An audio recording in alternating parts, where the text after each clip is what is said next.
Hey, Heather here. Thanks for stopping by my channel to color. Today we are going to be doing some watercoloring using this adorable Lily of the Valley image called Cream Cake. Isn't it super cute? I'll put a link to the image and all the supplies I used down in the description box in case you would like to do some shopping. Here's a quick look at everything I'm going to be using today. So I went ahead and I printed my image with my laser printer on some Arches 140-pound watercolor paper, and it is a cold press kind. Then I went ahead and I taped it down with some just plain old painter's tape onto a clipboard. That will help me keep my image flat and when it's drying and stuff, so it won't be all buckled up. It's still a buckle a little bit, but the painter's tape will help it not be quite so buckled. So I'm going to be using my Winsor Newton 24 portable palette today. It has a bunch of cool colors. So my colors today that I'm going to be using are cadmium yellow, cadmium red deep, purple lake, phthalo blue, hooker's green dark, sap green, yellow ochre, raw umber, Indian red, burnt umber, and lamp black. And I'm going to be using a little portable palette over there. It's kind of like the size of a flower, so I'm going to use that to mix all my colors in. So what I do is I get my colors wet over there on my tray, and then I put some on my paintbrush and I drag it over into my little palette there, my little white flower one. And then I either add a little bit of water from my paintbrush or I add another color in there to mix them up. And then after I get going, I will take and add either more color from my palette of paint so it gets darker, or I'll add another color to darken it up. So I went ahead and started my rabbit by adding a small quick coat of yellow ochre all over his body to make him that light yellow color. And for the little cake, I went ahead and did the cadmium red deep on that to make it pink, and I added water to it to dilute it so that it wouldn't be quite so dark. And I'm doing that for my first coat of every little thing. I'll put the paint in my palette and then I will dilute it with some water so that it's not so dark, and then add more paint later when I want to darken it up. Then for my second coat, I go in and I add either another layer or I add another color so that it'll be darker. So here I'm grabbing some burnt umber and a little bit. I added that to the two colors I'd already mixed up, so we're darkening him up.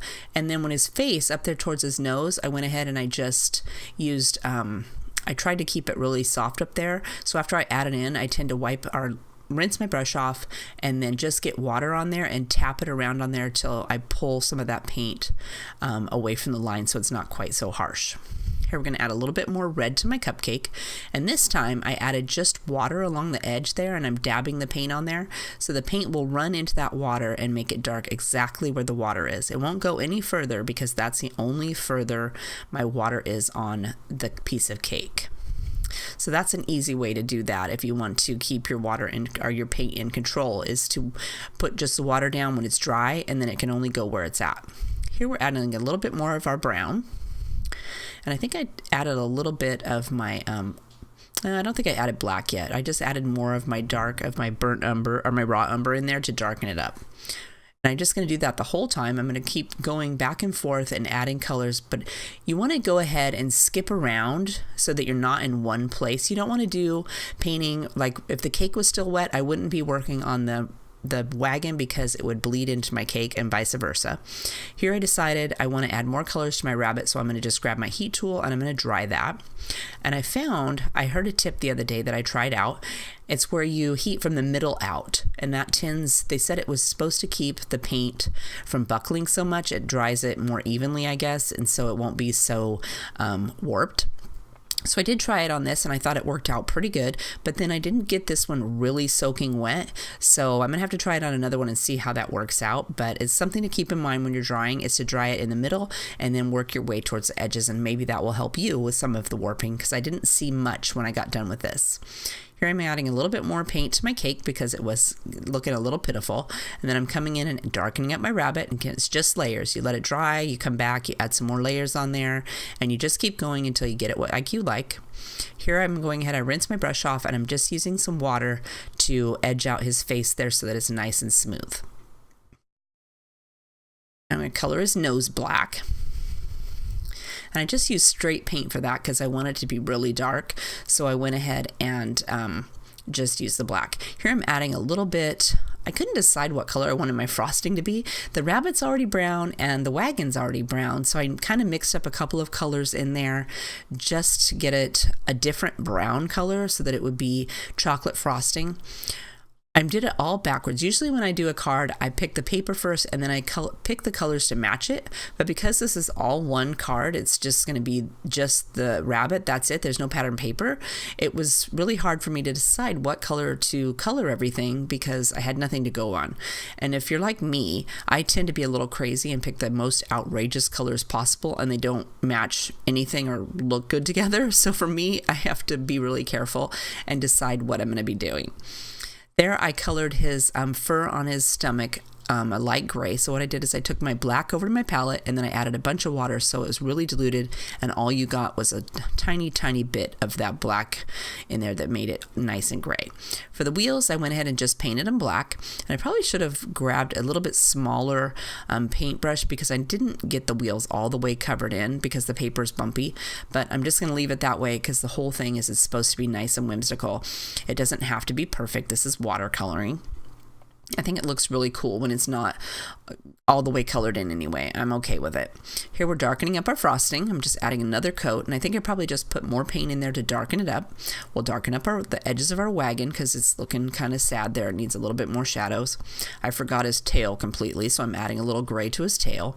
And then I didn't know what I was going to do with these jelly beans, so we're going to do purple and orange. So I'm going in with my purple, adding a small light coat of that first, let it dry, and then I'll come back and add some darker later. Same with this, we're adding a little bit of yellow on there, and then I'll come back and add a little bit of red to darken those up here in just a little bit. So now I'm mixing a bunch of paint here. I'm trying to decide. That candle really threw me. I'm like, what color are we going to paint that candle? So I decided I was going to paint the candle blue after I darken up my cute little jelly beans and my tummy. Those are dry, so again I'm skipping around so that the colors can be dry, and you come back and you add another layer so that it can dry.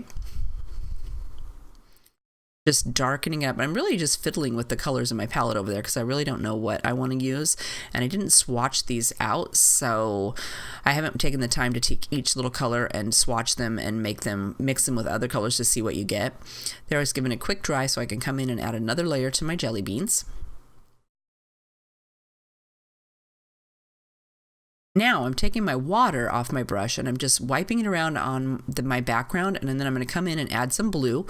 And what happens is because it's already wet, the paint just distributes itself out into that puddle of water and makes a nice, pretty, soft background. I really like that, and I'm trying to be really careful about going next to any of the other stuff that's already painted because it will bleed onto that. So I kind of left a little bit of a white space in between everything so that it wouldn't touch anything else. I do not want the cake to be blue. I don't want the rabbit to be blue.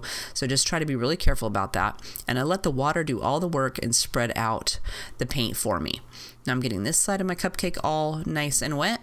We're going to add some nice light blue in there, dab it around, going around in a circle. I kind of spread it out a little bit, and then I got crazy and I added this dark blue, and I thought that was way too dark. So I've got a little bit of water and I'm just diluting it a little bit on the paper. Now we're going to dry it because I don't want to touch anything on that.